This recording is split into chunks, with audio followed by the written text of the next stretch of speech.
My goal is to obviously just concentrate on my highest and best use. Know your strengths and know your weaknesses. I'm really proud of our city and we need to make it shine. Yeah, we're having fun building a business and giving back to the community. Yeah, just remaining connected. We've come up with 24 issues and projects in the city of Montreal or in the greater Montreal area. Be cognizant that things do change and things are dynamic. And what's happening now is that over the next few years, Blue Line is being extended. And for the extension, promote the downtown area. And of course, we've had some challenges with the pandemic. And so making sure that, we have clean streets, we have safe streets, people are feeling, I think it's just seeking those people, getting the right people and getting the right around you. Yeah, surrounding yourself with the right people. Like I said, for social media stuff, I can't pretend to be doing everything. I can't pretend. And I think that's the best approach is because really we're a team. It's a team of, the different experts. Well, Luciano, it's a pleasure to have you on the show. It's been a while since I haven't seen you. We've been friends for so many years, right? Yeah, absolutely. And I'm happy to have you here. Thanks for having me. It's really, I love our chat, so happy to be here today. You're a well-respected person in the city of Montreal. A lot of people know you. And for those who don't, please tell them who you are. Sure. So my name is Luciano D'Iorio. I'm a commercial and corporate real estate broker. I'm the regional president for CDNGlobal Quebec, which is a corporate and commercial full-service real estate firm here in Montreal, and we have offices across Canada. Nice. I've been doing real estate now on January 4th, it'll be 25 years that I'm in commercial real estate brokerage. That's a long time. It is a long time. I started when I was, 5. Yeah, of course. A lot of expertise. That's what we're going to get from that. And today we have a bunch of interesting topics we're going to discuss that are top of mind for a lot of people. For example, we have the Blue Line extension, we have vacancy for the office space and affordable housing. So a lot of good stuff. So to begin with, let's talk about the Blue Line extension and what does that mean for the city of Montreal? Yeah, so maybe I'll just back up a little bit. Every year we come up with a list of top stories or I guess top issues and top projects that need to be followed in that given year. So this year we've come up with 24 issues and projects in the city of Montreal or in the greater Montreal area. And the Blue Line is certainly one of them. Yeah, I saw that number one. Well, you know what? And it wasn't, the list actually wasn't, in fairness, the list wasn't made with, priorities, but it ended up being number one on the list. And it probably is very close to number one if it isn't number one, because the impact of the Blue Line is massive in the sense where the expropriations that happened all along Jean Talon Street East. So if those that are not familiar with the Blue Line ended at Saint Michel near Jean Talon. And now the Blue Line is being extended towards the eastern part of the city, towards Galerie d'Anjou Shopping Center, which is roughly the 40 and Autoroute 40 and Autoroute 25. And what's happening now is that over the next few years, Blue Line is being extended. And for the extension, there's a lot of different places that were expropriated and built the metro stations, of course, but also everything around those metro stations. The city is looking at densifying those sites. So there's a lot of, along Jean Talon, you'll see there are 2 or 3 major shopping centers that have a lot of parking, and they're ripe for densification for residential, and they're ripe for densification,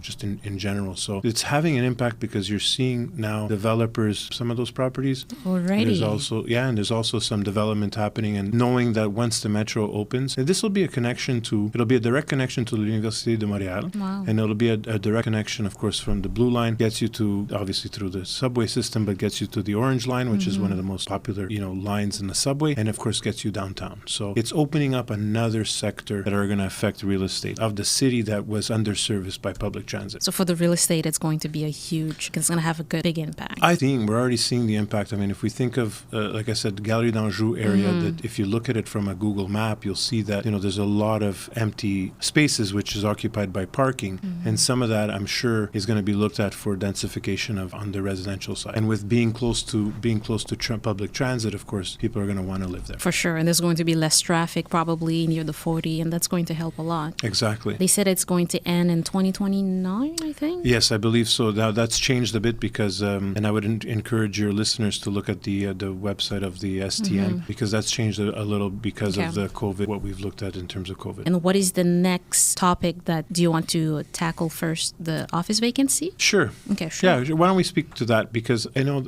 there was a lot of ink spilled in terms of office vacancy and where office vacancy is going. And, so right now in the greater Montreal area, like in the downtown area, we're looking at around a 17-18% vacancy rate. There's predictions from various groups and various brokerage firms that say that, it'll probably go up before it comes down. Like up by how much? A couple of points for sure over the next few quarters. So there's some large users on the market right now that are looking at reducing their footprint. So that's going to affect. So I think in general, what we're seeing now is a flight to quality for users of space. So if you're in a Class C or B building, you're looking at maybe downsizing and maybe taking less square footage, but you're taking that square footage in a more expensive building and in a more building with more amenities. Interesting. Yeah, so what you're seeing is the AAA office towers, the 1250 René Lévesque West, the Place Saint-Maurice. They're all doing very well in terms of vacancy. They're over 95% full. Wow. So they're not in the same position as where the market is. They're doing better. They're performing better than the market. It's good that you make the difference here. So you're saying that the Class C and Bs are the ones that are in trouble at the moment. They're the ones that are suffering the most because some of these were former industrial buildings that had large floor plates, and the large space users are the ones that are kind of re-looking at how they're using space. And so, I mean, one of the things that we've noticed over the last couple of years is that there is demand for under 10,000 square feet, but over 10,000 square feet, some of those spaces are sitting on the market at 1 year, 2 years, even 3 years. So that's affecting the market. But under 10,000 square feet, they're people, they're basically employers and companies they still need a space, right? Yeah. As a smaller company, you still need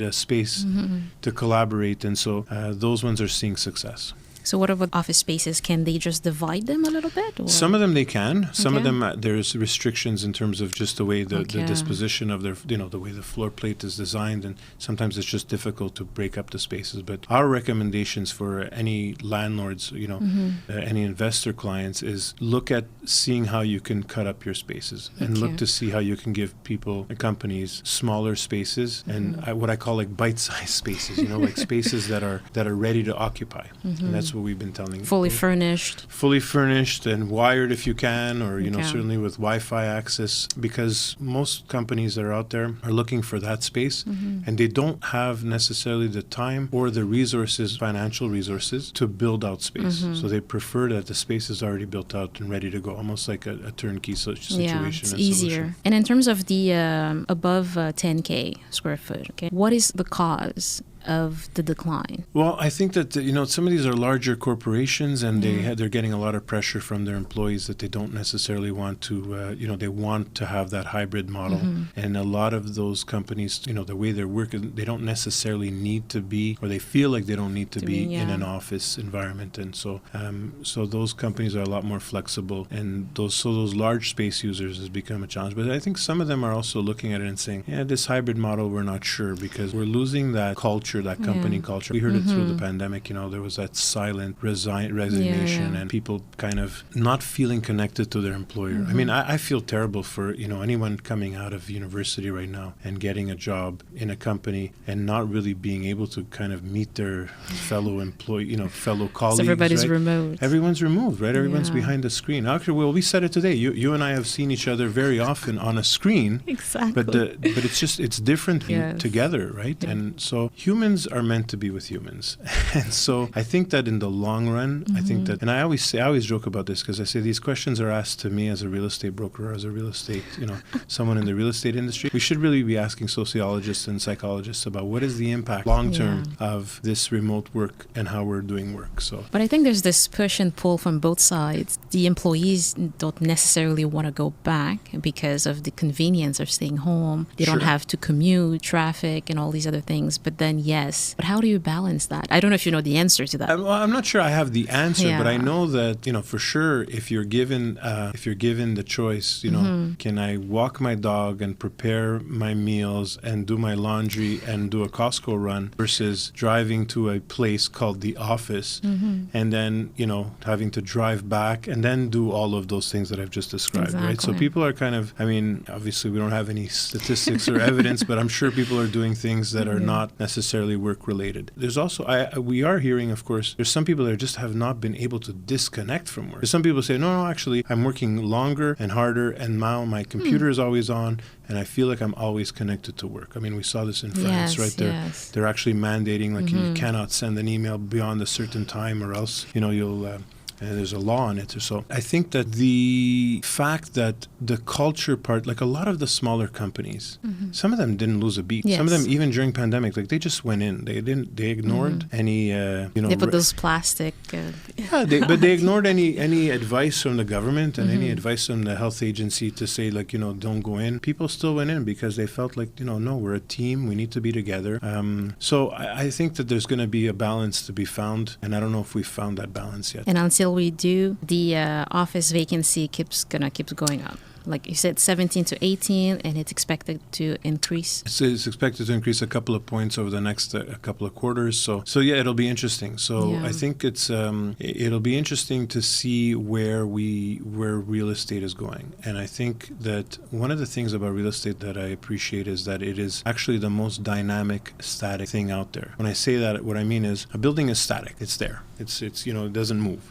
However, the use of it shifts, and the need for it shifts. So today, what is an office building might be converted into something else, or today, what is a place of worship, a church, might be used for something else later on, because the building is really there to service the needs of the people, at a given time, and the people that need it. So I feel like it's normal in the course of, you think in the course of history, like buildings do change their purpose and change their vocation. We saw before the pandemic, a lot of the buildings, you think of those of you who are in the Montreal area, the Chabanel district, which was, basically clothing manufacturers. Yeah. As those manufacturers started to move away and were offshored, into Asia and other areas of the world, those buildings were starting to be empty. Yes. And what did people do? Developers and the owners of those buildings, they basically started to convert them into office condos, space, or condos, some of them, condos or office spaces, exactly. So, and now that some of those that are converted into office, some of them are thinking maybe we can convert them back into industrial, because we think about housing and we think about the size of people's condos. A lot of people have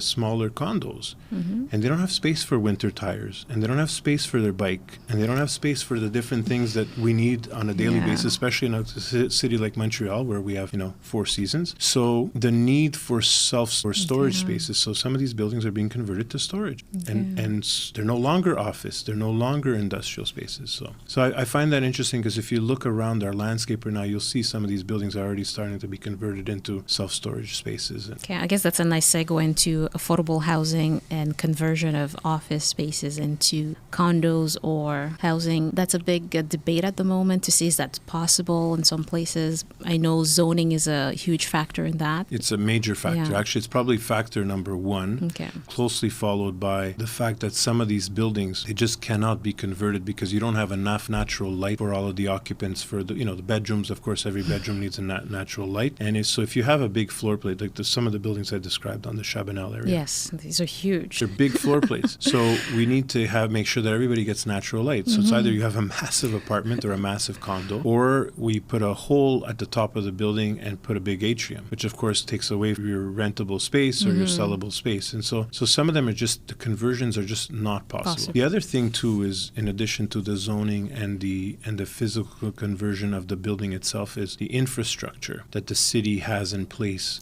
for those buildings. Because, some of those buildings it's conceived as like an office building, or it's conceived as an industrial building where people are not there 24 hours a day, 7 days a week. And so, I always think of like, when all of us are collectively watching like a hockey game, and between periods, of course, people run for a bio break, and of course, if everybody starts flushing the toilet bowl at the same time, the city can't handle it. The city and the infrastructure that's in place in some of these neighborhoods just can't handle it. Really? So I think that's, and in fact, I think someone was telling me a story of in the eastern townships where, as people during the pandemic started to move towards places like the eastern townships or the Laurentians, the city infrastructure couldn't support all of those people, just because of just the normal things that a city provides for sewage is major. It's something we don't necessarily think about, but it's important. We don't think about it. Exactly. We don't think about toilet until it doesn't work, right? So like everything else. I didn't think I was going to talk about flushing toilets on a real estate podcast. Yeah, exactly. But do you think that the government will kind of incentivize the builders or developers into pushing them into going that direction? Or I think there's probably probably going to be governments both at the local level and the provincial level that are going to look to see, are there possibilities of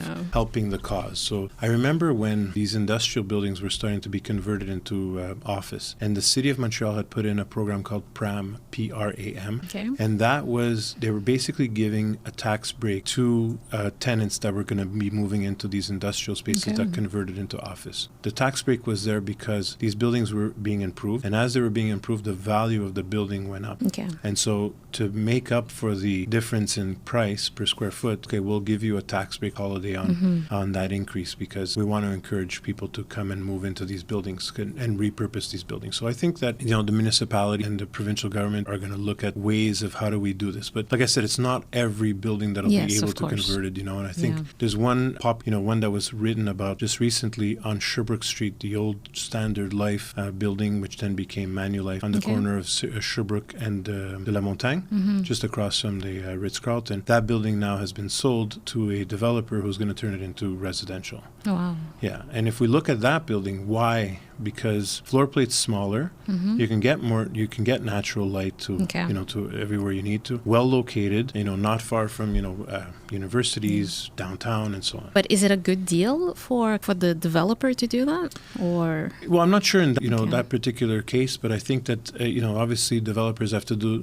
run their numbers, and I mean one of the challenges right now that as we're going into 2024 is the cost of money, the cost of labor, and the cost of material, and so as those prices go up, conversions are going to be obviously less attractive because you're putting in money into an older building to basically bring it up to speed.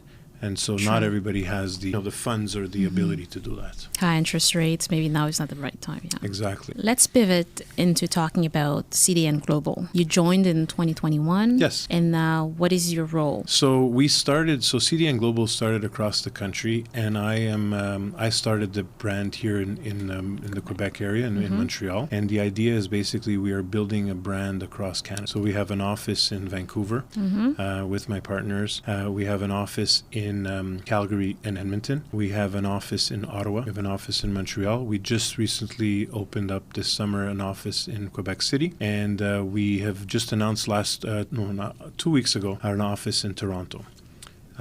So we now have pretty much full coverage of the country, and of course through our networks we have the ability to work with groups out of the U.S. and in Europe and in Asia. So we have that ability basically across the globe. But here in Canada, what's interesting about what we're doing is that we're Canadian, we're privately owned, and the buck stops with us. It's not somewhere else. It's not, the decisions are made by us. We're 3 leaders here in Canada. Okay. And we're partners, and we're basically building this brand across Canada, and of like-minded individuals. Yeah, of course, that's important. Yeah, of course, and full-service brokerage, which means we represent landlords, we represent tenants, we represent users of space, and so and sometimes we're buying, we're selling on behalf of our clients always. We don't own any properties ourselves, and if we do, of course, it's not part of the CDNGlobal brand. Yeah. So these are the services that you offer. Yes.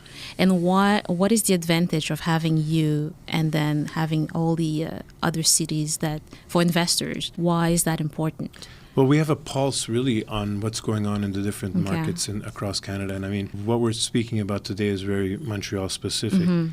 But not every city is experiencing the same challenges, or not every city is experiencing the same opportunities. And if I look at what's happening in Calgary or what's happening in Vancouver, some of the things are different. Like Vancouver actually did very well in terms of on the office side. Pandemic just kind of hit them differently versus what's gone on in Quebec. And so we're able to provide our clients across Canada with service where the client feels and knows that they are well taken care of, and it's consistent. Just like if you go to a major fast food chain, you know that if you go to one restaurant, in Montreal versus you go to somewhere else in the middle of nowhere, it's going to be the same taste and the same flavor. So it's very good.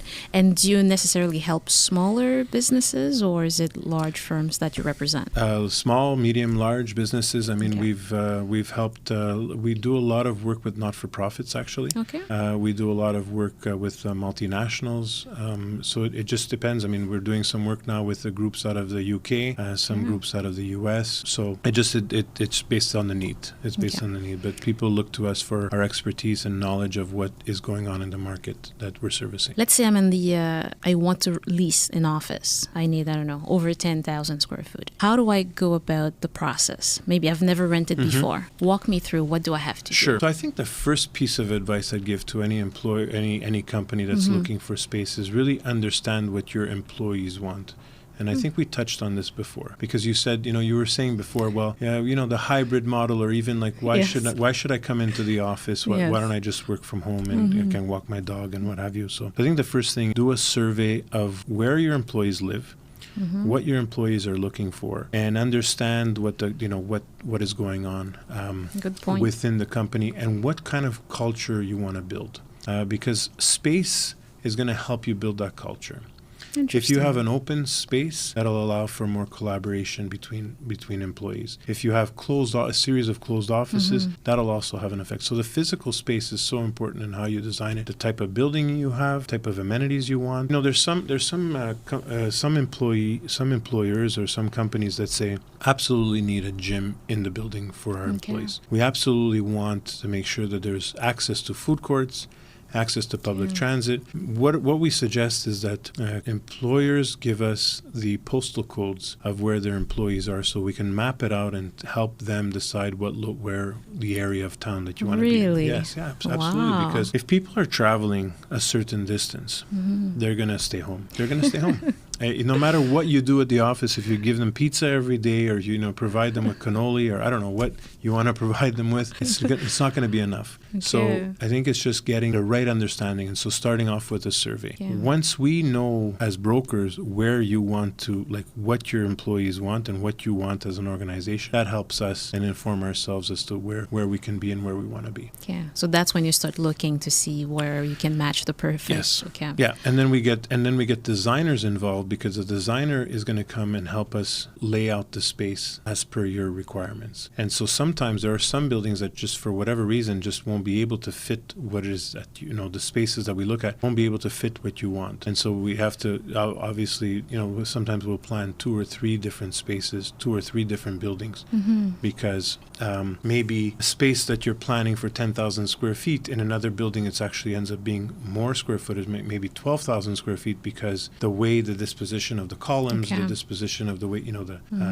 washrooms are built out in the spaces, it affects your square footage. So you go through all of these details with the clients. That's pretty interesting. Absolutely, yeah. And we wear different hats. I mean, obviously we pull in the professionals that we need and the different circumstances. So on the space planning side, we have contacts with the various designers, and they'll come and help. Sometimes our clients have their own designers, sometimes landlords have their own designers, but the design part is a big piece of the puzzle, because it helps inform us as to what kind of building we're looking for and where we're going and if we can fit. And do I pay for all of that, or how does that happen? So on preliminary designs, typically most institutional landlords will pay for that preliminary plan, and that's an incentive that they give to kind of entice you to come to their building. So they say, we'll take care of the preliminary plan. Obviously construction plans and kind of more detailed plans, those will have to be paid by yourself, by the company. So this is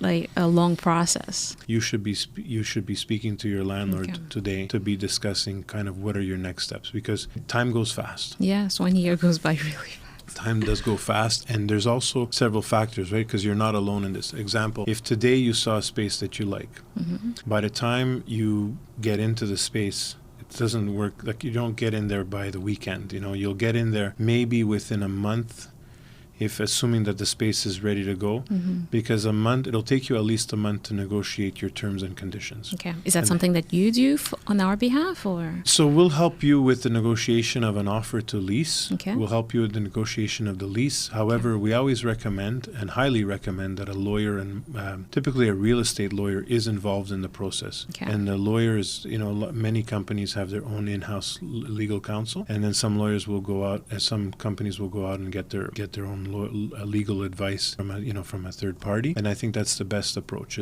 because really we're a team.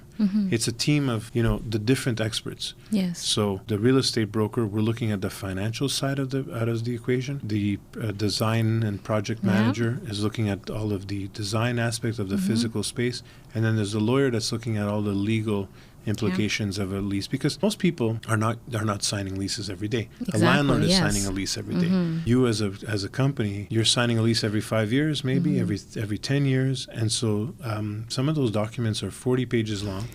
They're from the landlord, so it's their document. So really, it's very much pro landlord, and so this is where our help comes in. It's a lot to process here. And what if I change my mind? Let's say I signed the lease, and then I don't know, a few months from now I said, change my mind. Well, I like to say that a lease is like a marriage, because you're basically in the relationship with your landlord, and it's depending on the term of your lease. But you do have a couple of options. One is you can always try to sublease your space, and so you can put it on the market for sublease, and hopefully you get a tenant that comes and takes it at your terms and conditions. There's also, of course, you can always approach your landlord and try to cancel your obligation, but of course there's going to be some sort of a negotiation there. Sometimes landlords will have somebody else that's ready to take it, so they'll give you a break. But in this market right now, I would say before signing a lease, take your time, read the document carefully, and make sure that you don't rush into it. Don't rush into it, absolutely. And what are some other mistakes that business owners make when they're leasing that they should avoid? Well, I think that the really is the review from a professional. Both on the brokerage side, but also on the lawyer side. Sometimes I see clients that say, no, I don't need to send it to my lawyer. I'm familiar with this, and I can sign it. And I always advise against that, because all you need is one clause, one comma that is going to come back to haunt you and bite you. And sometimes it's not so much at the beginning of the relationship, but it comes sort of at the middle of a lease or towards the end of a lease. I remember once one client that had asked us to help them with finding them new space. Their existing lease had a clause that had them paying for charges for elevator and security if ever they were to move out. And that's a clause actually that I like to scratch out, because basically the landlord was upset that they were moving out. He knew, in this case it was a gentleman, he knew that he had this clause to protect him. So he basically said, fine, you want to move out? Great. Guess what? You're moving out on the weekend? Oh yeah, our security guard is double time, so you have to pay our security guard. And to use the elevator, we have a fee for the elevator, and this is what the fee is. Wow. And so they got stuck with a bill. I believe it was like $4,000 or $5,000. And it's always these amounts, by the way, that are never enough to go and take it to the next level, right? Yeah. It's always like this, 5,000-6,000, under 10,000 type of thing, or under 15,000 type of thing, because no one's going to fight. But still, it's frustrating. And of course, and especially for small businesses, it's a big deal. It's a big deal. So I think, and that's a clause that's in a lot of leases where you see that there are charges for elevator use, there are charges for security when you're moving out. When you're moving, or moving in. Sometimes even moving. We saw one a couple of weeks ago. I was like, our hair was standing up, because clause said that the tenant would have to pay a fee of $1,500 for the lawyer to draft the lease.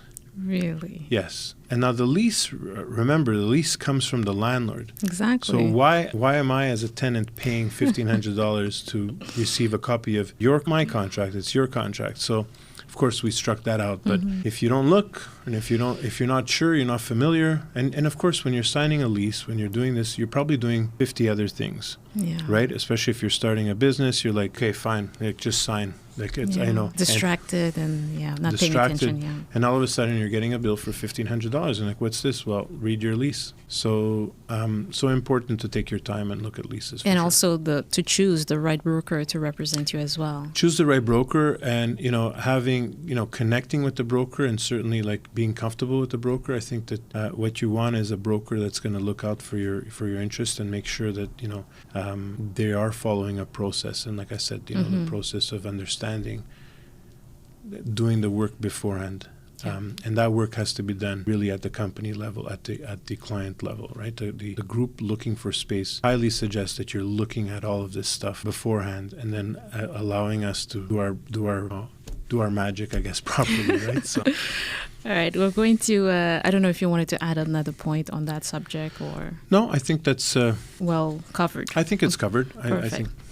Now we talk a little bit about branding and social media. You're very present on LinkedIn, on other social media platforms. Why you think that's important? I think that so I started 25 years ago in this business, and I remember when I started, Google was barely a thing. I think we were just starting to get Google Maps and Google Earth, and I don't even know if we call it Google Earth anymore, but anyway. It's still around. It's still around. So I think what's happened now is, and I was saying this the other day to a group that was looking to hire us, in terms of, what are you going to do to help us promote our building? And in the past, we used to basically put together a flyer, 8.5 by 11 piece of paper. We would go out and take pictures and get them developed and then put them in this flyer and distribute this flyer by hand or by mail. And today, I think that, not that that's wrong. Yeah, of course. Well, maybe the developing pictures part, because I think we've gone beyond that. But I think that right now, today, you have to do 15 different things to be successful. So flyer for sure, but, electronic flyer maybe instead of a paper flyer. Paper flyer, only if somebody sees you in person and sees then you, you can hand them, then you can hand them something. But the social media part, I think, has become so important. People are, there are, many, many people, of course, on LinkedIn. And LinkedIn has become a very good platform to meet people and really meet people from the business world. Yes. And people that are decision makers. And so reaching that audience, I think, is so important. So if I'm representing a space that needs to be seen, it's certainly a great platform because the people that are on LinkedIn, many of them are decision makers. They're not decision makers. They're working for companies that they're obviously close to the decision maker or what have you. And so getting the information out there through LinkedIn, I think, is probably the most important in terms of social media platforms out there for our business. I think the other platform that's become popular has been, of course, Instagram. And Instagram was based on images and stuff. And I think that because real estate, believe it or not, people are more fascinated about real estate than I thought. I always thought that we weren't really it's not sexy. Was right? the boring industry? Yeah, it's boring and it's not sexy and it's not even. We're not selling houses. We're selling. It's commercial real estate and it's office spaces. But people want to see, and people. The more you show them, the more interested they become in things. And so I think on that premise, doing some of the videos that I've been doing, the 3 things videos that I've been doing lately, is really just giving eyes to something in Montreal and things that are going on in Montreal that are not. They're not they're things that we see every day. The Sun Life building is one of the buildings I covered, and 1000 de la Gauchetière and 1250 René Lévesque. It's just seeing them from a different light. Yeah. We see them on our skyline, of course. We see them from Mount Royal. But do we know about these buildings? And so giving that information to people, I love that because I love my city. And being able to share that with people, I think is so important. A lot of people would be like, well, why are you doing this? It has nothing to do with renting an office space. Many people have told me. That. Yeah, many people have said that, and especially my and competition. But like I said, for me, I love Montreal. I think we have a fantastic city. I think we have a great, for all of its défauts, as we like to point out, of course, because we're always trying to find weaknesses and things. But I think we have some rich heritage, and I was going to say patrimoine, but heritage in Montreal and in our province. And I think just showcasing that and showing the good side, showing the good side of Montreal. I thought it was pretty good. Yeah, well, thank you. It. Thank you. I'm having fun. We're having fun with it. We just did a series of things you didn't know that in New York that are connected with Montreal. And of course, Montreal and New York were very connected, especially in an early 19th century. There's a lot of back and forth from the two cities and a lot of influence from the two cities. It's nice to know that there's a building in downtown New York, the Seagram building, that has Canadian and Montreal influence. It's, Phyllis Lambert was based, she's the daughter of the Bronfman family that had the Seagram's empire. And, when they built their head office in New York City, Phyllis had an influence on that and decided that, Mies van der Rohe should be the architect on that project. And Mies van der Rohe is the same architect that, did Westmount Square. It is pretty interesting. So, little facts, and I think that gives you more eye views on what you're doing and on who you are, because you're talking about something that you have interest just because you do real estate doesn't mean you have to just be laser focused on that. But who is Luciano, right? What do you like? Yeah. So people want to know that as well. And I think that's a huge part of branding. And a lot of people are missing out on that. Yeah, and I think that, we see a lot of stuff out there that is self-promotion, and I wanted to move away from that. I didn't want to do like self-promotion, and it's a fine line, by the way. I always struggle with that because it's like, what are we doing here exactly? So I just thought it was a good way to give back to the community, and also and just to garner attention to what we're doing, and because those buildings, of course, there are suppliers really at the end of the day. I mean, if a client calls me and says, I'd like to go into the Sun Life building, of course, I represent them for that building or any other building that they'd like to go and be at. So because they say now attention is the new it's a new form of asset, basically. So I can't believe some of the reaction we're getting on some of these videos. I mean, one of the videos that we did got 70,000 impressions on LinkedIn. I have no idea what that means. All I know is that that's the equivalent of like the Olympic Stadium being filled, right? So that's pretty good. So if I can offer that to my clients and say, we're using platforms that are getting this kind of attention for your product, and which is, you're not necessarily getting this attention. Just in general, right? Yeah. I mean, so getting those kind of views is interesting, and it's nice. And if we can, of course, share that to our clients, it's great. So what do you have to say for those who think branding is not necessary moving forward? Because, the years are going by, and now we have AI. There's a lot happening with social media. Yeah. What's going to happen to those that do not embrace that concept? And I think there's something we say in Quebec: il faut suivre la parade, and I think you need to follow that. You need to follow that wave, and you need to follow that trend, but also be cognizant that things do change and things are dynamic. And we talked about dynamic buildings and being dynamic. I used to be very active on Twitter, which is now X. I'm less active on that. In fact, I think I only look at it maybe once every few weeks or something. But why? Because that platform changed. LinkedIn also is changing. It's evolving. Facebook is changing. I mean, the moment my mom got onto Facebook, I knew that it was a different platform, right? So, but it's changing, and it's fine. I mean, I remember when I first got on Facebook. Why did I get on Facebook? Because my friends from high school wanted to connect, and that's why Zuckerberg started Facebook, right? It was exactly. So I think that being what's up, what's next, what's going on in terms of how do we market, how do we get in front of people? Yes. Where are the people? How do we get in front of them? Yeah, and I think today, we're also looking at maybe doing a YouTube channel, which I've never thought of. I'm on TikTok. I'd never even thought of TikTok. We have followers on TikTok, and so I never thought of it. When I first saw TikTok, I'm like, what is this? And now all of a sudden, we've embraced it. So yeah, I think it's just an evolution. But branding is so important, and more specifically is just remembering your clients, right? I always feel like this servant approach. The client is number one. What can I do to service the client? And what am I doing that can help the client? If I'm doing things on social media that are not helping, it's just, so then what's the point, right? So. Yeah. And what are some of the actionable steps? I would say that there are a lot of professionals out there right now that are doing this stuff. Obviously, be careful, because there are a lot of people that are pretending to be professionals, but get involved with the right people, and you can seek them out in terms of just preparing the proper content, doing things professionally. You'd be surprised what you can do. Like I meant one piece of advice that was given to me when we started the videos was, you might want to get a microphone. I said, okay. So I went to look to see what kind of microphone I can get. So, of course, you go into like a Best Buy, and there's a microphone for $400, and then there's a microphone for $50. And you wonder, like, well, what's the difference? What's the difference, right? So I said, you know what? Let me try the $50 one. In fact, so I ordered it online. So I got this $50 microphone, and like it's good. I don't know if it's great. I don't know if I'm not in the sound business, but so far it's good and it's working. Just I guess my point is, seek the proper advice from people that are doing this professionally.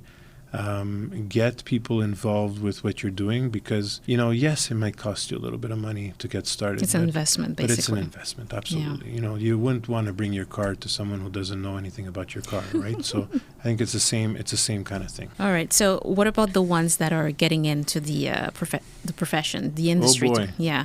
I was afraid you were going to ask me that question. What do you want to tell them?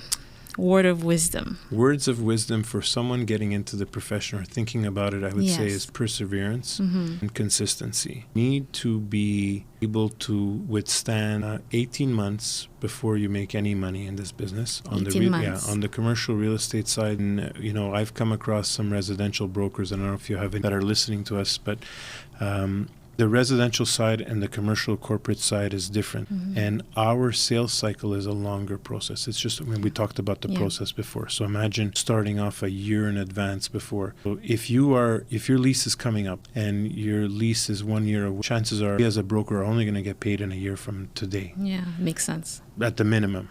Usually. So sometimes things go faster, but in general, so if you don't have the patience or the stamina or the perseverance to keep that, then you're going to have a tough time in this business. So I would say that perseverance part, you just got to keep going. Like anything else in life, really, But is it a good idea that they have a part-time and then while doing this on the side? Or no. And I think that if you're going to give yourself, this is a profession and really people in this business there's no such thing as a retirement age. Yesterday we said goodbye to an industry professional who just passed away, and he passed away at the age of 77, and he was still in the business until the day he passed. And so I think about that, and I think about our business. It's a passion, right? And it's a profession and it's a passion, and so as long as we're having fun, we'll keep going, and we keep doing this. And so if you're waking up in the morning and you're feeling like, no, this is not for me, or like I'm not sure, or maybe I'm going to do something else on the side. It's what's going to fuel you to, withstand whatever that's coming. People see it. Yeah. People see it. Passion is, so one of the pieces of advice I give to young brokers is that to get involved in the community. I think it's so important. And we've talked about this in the past, about getting involved in the community. And I see some people getting involved in things in the community just to put it on their resume. And as being involved in certain community things, you see these people right away. You see them from a mile away. Why? Because they're not passionate about doing those things. They're just doing it for their CV. They can only fake it for so long. They can only fake it for so long. Exactly. So I think that if you're passionate about something, it'll show. Yeah. And so if you're wavering, certainly try to get a mentor. I think that's maybe another piece of advice, is get a mentor that can help you excel in your career. And we've all had mentors, and I still have mentors. I actually, just before coming here, I was on the phone with one of my mentors, just bouncing off ideas. I think it's so important. So crucial, because they have a level of awareness that when you tell them something, then they can see through their lens and like, oh, what didn't you think of that? You're like, oh my God, I didn't even think about this. But then they tell you, I think mentorship is underrated. People, I was just about to say it's underrated, and I think that people feel like they have all the answers, and we're alone, and like we can do this ourselves, and like I'm a self-made man. Like when I hear that I'm a self-made woman or I'm a self-made man, they're missing something. Yeah. No one is self-made. At the end of the day, there's always people in our lives, and it's a journey, right? Life is a journey, and I've had people in my life who are no longer in my life, and people that are not in my life right now that are probably are going to come in, and it's really it's the journey. It's these people, they're there for a reason, and just like we are there for others, right? It's like it's just the way it goes. So would you say that when you're going through challenges, because now you represent Quebec for CDNGlobal, how do you manage that? Because there are days that are just boring. We have to do all these things when we're running a business. Of course. Behind the scenes, people don't know we're doing that, but they have to get done. How do you go through this? Well, I think you seek for help. You seek help. One of the things, Cathy, when we started CDNGlobal, I was alone. It was one person. It was myself. Yeah. Today we're 8 brokers, including myself, and we have people that we're working with on a part-time basis. Some people are working with us, as consultants, and I think it's just seeking those people, getting the right people, and getting the right around you. Yeah, surrounding yourself with the right people. Like I said, like for social media stuff, can't pretend to be doing everything. I can't pretend. You can't be wearing so many hats. You do as an entrepreneur. Of course you wear a bunch of hats, but at one point you have to let it go. And even if that means like costing you money, and even if it means like going into debt because of it, so be it. Because at the end of the day, you have to look at what your highest and best use is. And if you're working on menial tasks, or if you're working on trying to figure out how to use my iPhone so that I can record myself, not the highest and best use of my time. Exactly. I'd rather be creating content that I'm going to be videotaping or creating content of, articles that I'll write for the Espace magazine or different things rather than trying to figure out how to use the typewriter. Well, not all the of typewriter, but yeah, because they're mini assets. The videos are there. People will watch them. You don't have to keep repeating the same message. Right. It has a long life shelf of people can keep watching it.